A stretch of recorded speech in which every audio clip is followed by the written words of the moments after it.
अस्सलाम वालेकुम dear students, welcome to Mind Legacy. आज हम देखेंगे एक्सरसाइज 2.1। सबसे पहले हम देखते हैं क्वेश्चन नंबर 1, जिसमें हमें कहता है identify which of the following are rational and irrational numbers. अभी हमारे पास नंबर्स गिवन है, हमने इसमें से बताना है कि हमारे पास कौन से रैशनल नंबर्स हैं और कौन से इरेशनल नंबर्स हैं। सबसे पहले हम देखते हैं हमारे पास क्या है, अंडर रूट थ्री हम लोगों ने पढ़ा था कि हमारे पास कोई भी अंडर रूट की फॉर्म में आ जाए तो वो क्या होता है, हमारे पास इरेशनल नंबर होता है, जो कि हमारे पास p बाई क्यू की फॉर्म में ना लिखा जा सकता हो और q is not equals to zero हो। ठीक है, तो ये हमारे पास क्या गया, इरेशनल नंबर आ गया। नेक्स्ट है हमारे पास 1/6, ये हमारे पास p बाई क्यू की फॉर्म में लिखा जा सकता है और q is not equals to zero है, तो ये हमारे पास क्या आ गया, रैशनल नंबर। नेक्स्ट हमारे पास है पाई हमारे पास p बाई क्यू की फॉर्म में तो नहीं लिखा जा सकता, लेकिन q is not equals to zero, तो ये हमारे पास है इरेशनल नंबर। नेक्स्ट है 15/2, ये भी हमारे पास p बाई क्यू के फॉर्म में लिखा जा सकता है। ठीक है, and q is not equals to zero है, तो ये भी हमारे पास क्या आ गया, रैशनल नंबर आ गया। नेक्स्ट है हमारे पास 7.25, अगर ये देखें तो इसको हम लोग p बाई क्यू की फॉर्म में लिख सकते हैं, क्योंकि हम लोग इसके 7.25 है, इसके जो पॉइंट है हम ख़त्म करेंगे, नीचे हमारे पास 100 आ जाएगा, तो ये हमारे पास p बाई क्यू की फॉर्म में आ गया, तो हम इसे कह सकते हैं कि ये हमारे पास रैशनल नंबर है। नेक्स्ट है हमारे पास अंडर रूट 29, तो ये हमारे पास क्या है, इरेशनल नंबर। ठीक है, नेक्स्ट है हमारे पास क्वेश्चन नंबर 2, जिसमें हमें कहता है convert the following fractions into decimal fractions. ठीक है, सबसे पहले हमारे पास था 17/25। अब हमने क्या करना है, इसको हम लोगों ने बाय डिवीजन से करना है। सबसे पहले हमने 17 अंदर रखा, 25 अंदर रखा, आपको पता है न्यूमिनेटर हम अंदर रखते हैं और डिनोमिनेटर बाहर रखते हैं। इसी तरह हम लोगों के पास पहले छोटी वैल्यू थी 17, तो हम लोगों ने 0 लगा के पॉइंट लिया।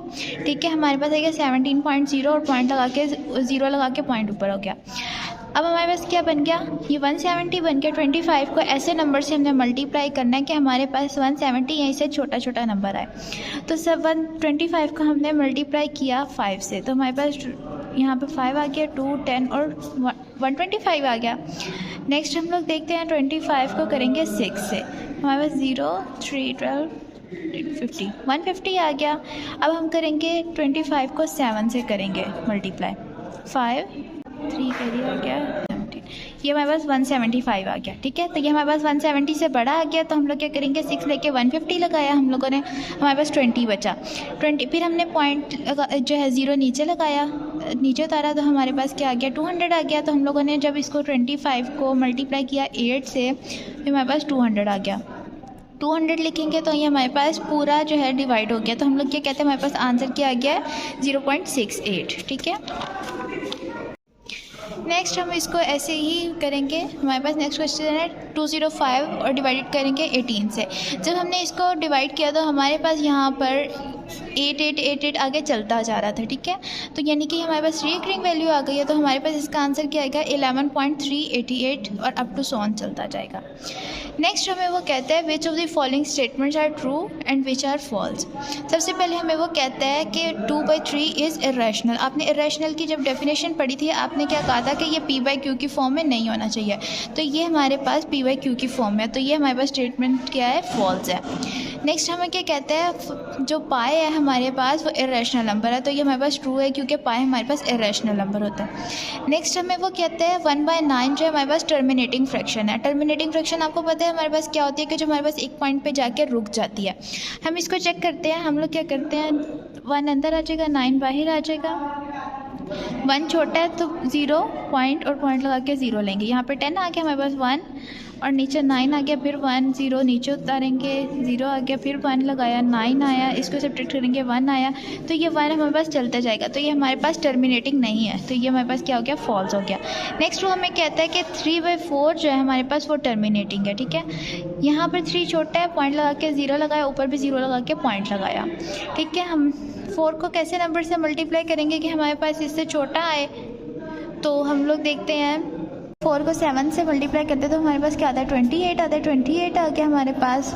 अब हमारे पास नीचे 2 आ गया, तो हम लोग क्या करेंगे, फिर 0 पॉइंट तो लगा 0 नीचे उतारेंगे, हमारे पास 5 और ये 20, तो ये हमारे पास क्या गया, टर्मिनेटिंग फ्रैक्शन आ गया, तो ये हमारे पास क्या हो गया, ट्रू। नेक्स्ट वो हमें कहता है कि 4/5 इज़ रीअकरिंग। ठीक है, तो यहाँ पर हमारे पास 5 जो था, ये 4 जो है 5 से छोटा है, तो हम लोग क्या करेंगे, 0 पॉइंट लगा के 0 लगाएंगे, ऊपर भी 0 लगा के पॉइंट लगाएंगे। देन क्या देखते हैं हम लोग, ये हमारे पास किस नंबर पर जाता है, तो देखिए ये हमारे पास 8 पर जाता है, ठीक है। तो ये हमारे पास 40 आ गया और नीचे हमारे पास कोई आंसर नहीं बचा, तो ये हमारे पास क्या आ जाएगा कि ये हमारे पास रीअकरिंग फ्रैक्शन नहीं है, तो ये हमारे पास फॉल्स हो जाएगा, ठीक है। नेक्स्ट है हमारे पास इसका क्वेश्चन नंबर 4, जिसमें हम लोगों ने इसको नंबर लाइन के ऊपर शो करना था। हमारे पास है 2/3 को नंबर लाइन पे शो करेंगे तो ये हमारे पास 0 और 1 के बिटवीन में आएगा, ठीक है। आप इसको जो है डिवाइड करके भी देख सकते हैं, ये हमारे पास 0 और 1 के बिटवीन में आएगा। हमारे पास 2 अंदर आएगा, 3 पॉइंट लगा के 0, ठीक है। और ये हमारे पास 18 आ जाएगा, फिर नीचे हमारे पास 2 बचेगा, इस तरह की वैल्यू हमारे पास चलती जाएगी, ठीक है। तो ये हमारे पास सबसे पहले इस पॉइंट में 0 आ गया, तो ये हमारे पास 0 और 1 के दरमियान में आएगा। तो हमने क्या करना है, 0 और 1 में इसको 3 इक्वल पार्ट्स में डिवाइड करना था। ये 1, 2 और ये 3 इक्वल पार्ट्स में डिवाइड हो गया। फिर हमारे पास ऊपर 2 था, यानी कि हम लोगों ने 0 वाली साइड से सेकेंड वाली वैल्यू लेनी है। तो हम लोगों ने जो सेकेंड वाली लाइन थी वो वाली ली, तो वो हमारे पास क्या आ गया था, 2/3। इसी तरह -4/5 ये भी हमारे पास 0 और 1 के दरमियान में आएगा। अब यहाँ पे 0 माइनस है ना, तो ये हमारे पास -1 के दरमियान में आएगा। तो हमने क्या करना था, 4/5 था, 5 है नीचे, तो मतलब हमने 5 इक्वल पार्ट्स में डिवाइड करना। मैंने 4 लाइन्स लगाई, 0 वाली साइड से देखा, ऊपर मेरे पास क्या था, 4 था, तो यहाँ पर 4th लाइन देखनी है। यहाँ पे ये 1, 2, 3 एंड ये 4th, ये जो 4th वाली लाइन है ये मेरे पास क्या है, -4/5।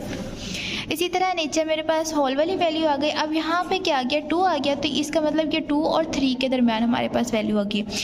अब 2 और 3 के दरमियान हमने इसको 4 इक्वल पार्ट्स में डिवाइड करना, और ऊपर हमारे पास 3rd वाली लाइन हम उसको देखेंगे।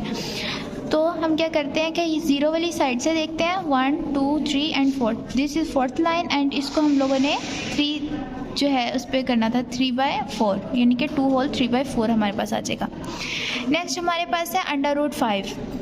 जैसे पीछे हमने एग्जाम्पल में देखा था, इसको भी हम पाइथागोरस थ्योरम से करेंगे। हमने ऐसे 2 नंबर्स लेने हैं जिनको हम पाइथागोरस थ्योरम के ज़रिए से ऐड करें, तो हमारे पास आंसर क्या है, 5 आए।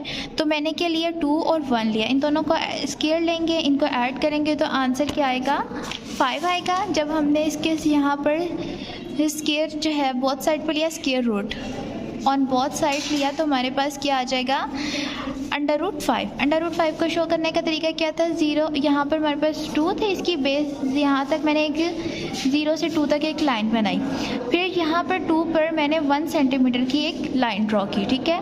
और फिर मैंने इनको क्या किया, मेटअप कर दिया। फिर मैंने यहाँ पर इस पॉइंट पर मैंने कंपास लेनी है, इस पॉइंट पर रखनी है, और उसकी पेंसिल वाली टिप यहाँ पर रखनी है, और यहाँ पर रख के मैंने एक कर्व ड्रॉ करनी है। और ये कर्व ये इस नंबर लाइन के ऊपर जहाँ पर पॉइंट पे मीट करेगी वो हमारे पास क्या होगा, √5 वाला पॉइंट होगा P, ठीक है। इसको हम इस तरह नंबर लाइन पर शो करेंगे। नेक्स्ट है हमारे पास क्वेश्चन नंबर 5। ये हमारे पास इंपॉर्टेंट क्वेश्चन है। इसमें वो हमें क्या कहता है कि हमने इरेशनल नंबर बताना है बिटवीन 3/4 एंड 5/9, ठीक है।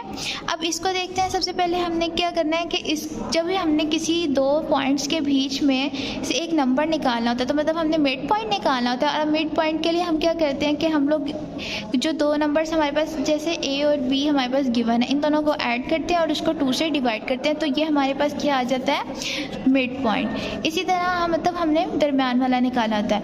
जैसे अब मेरे पास एक नंबर 10 है और एक नंबर है 11, ठीक है। इनके दरमियान वाला 12 है, इसके दरमियान वाला मैंने नंबर निकाला है, तो मैं क्या करूँगी, 10 और 12 को ऐड करूँगी, उसको 2 से डिवाइड करूँगी, तो मेरे पास क्या आंसर आ जाएगा, 22 को 2 से डिवाइड किया तो 11 आ गया। अब देखें 11 जो है इन दोनों के दरमियान में आता है, 10 और 12 के, तो ये हमारे पास क्या आ गया, मिड पॉइंट आ गया। इसी तरह हम इन दोनों नंबर्स के दरमियान में जो नंबर होगा वो निकालेंगे। सबसे पहले 3/4 रखा, उसको ऐड किया 5/9 और उसको डिवाइड किया 2 से। इन दोनों को सिंप्लीफाई किया, जब हमने 4 और 9 का एलसीएम लिया तो हमारे पास ये आया, ठीक है। इस पर देखते हैं, 2 2 × 4 आगे, हमने यहाँ पर 3 3 × 9 आ गया, और 4 और 9 को जब मल्टीप्लाई किया तो हमारे पास 36 आंसर आ गया। सो एलसीएम में हमारे पास 36 आ गया। 36 आ गया, तो जब हम इसको करेंगे 4 को डिवाइड करेंगे तो हमारे पास 9 आएगा, तो इस 3 को 9 से मल्टीप्लाई करेंगे, और जब 9 से करेंगे तो हमारे पास 4 आ जाएगा, तो इस 5 को हम 4 से मल्टीप्लाई करेंगे। तो जब 3 को 9 से किया तो 27 आ गया, 5 को 4 से किया तो 20 आंसर आ गया, और डिवाइडेड बाई 2 हमारे पास वैसे ही आ गया। नेक्स्ट हम लोग देखते हैं हमारे पास जब इसको सिंप्लीफाई किया तो ये हमने जब 27 और 20 को ऐड किया तो हमारे पास 47 आ गया था डिवाइडेड बाय 36 और डिवाइडेड बाय 2 वैसे ही आ गया। अब आपको पता है जब हमारे पास कोई भी चीज़ डिवाइड हो रही हो, जब इसको मल्टीप्लाई में लेके जाते हो तो ये हमारे पास 1/2 बन जाता है। तो यही चीज़ हमने यहाँ पर किया 47/6 मल्टीप्लाई 1/2। जब इसको सिंप्लीफाई किया तो मेरे पास जो आंसर आया वो 47/72 आया। नेक्स्ट हम लोग देखते हैं क्वेश्चन नंबर 6। ये भी हमारे पास इंपॉर्टेंट क्वेश्चन है। इसमें हमें क्या कहता है, express the following recurring decimal as the rational number p by q where p and q are integers and q is not equals to 0। जैसे सेम हमने एग्जांपल में किया था 0.5 है, 5 के ऊपर बार है, मतलब 5 हमारे पास रीअकरिंग वैल्यू है, x को इक्वल रखा 0.5 बार। अभी हमारे पास रीअकरिंग वैल्यू यानी कि 5 हमारे पास रिपीट होता जाएगा। 5 को हमने रिपीट किया, इसको इक्वेशन नंबर 1 का नाम दे दिया। नेक्स्ट हमारे पास एक डेसिमल था तो हम लोगों ने क्या करना है कि 10 से मल्टीप्लाई किया बोथ साइड्स पे, तो हमारे पास क्या बना 10x इज इक्वल्स टू 5.555। ये क्वेश्चन नंबर 2 बन गई। सब्ट्रैक्ट किया हमने क्वेश्चन नंबर 2 और 1 को, तो हमारे पास आंसर क्या आया 9x इज इक्वल्स टू 5। अब फिर यहाँ से हम लोग 9 मल्टीप्लाई हो रहा है, यहाँ पर जाके डिवाइड हो जाएगा, x इज इक्वल्स टू 5/9। तो ये हमारा आंसर हो गया। आप लोग बाकी क्वेश्चन भी इस एक्सरसाइज को सॉल्व कर लीजिएगा। अगर फिर प्रॉब्लम हो तो मुझे कमेंट करके बता दीजिएगा। बहुत शुक्रिया।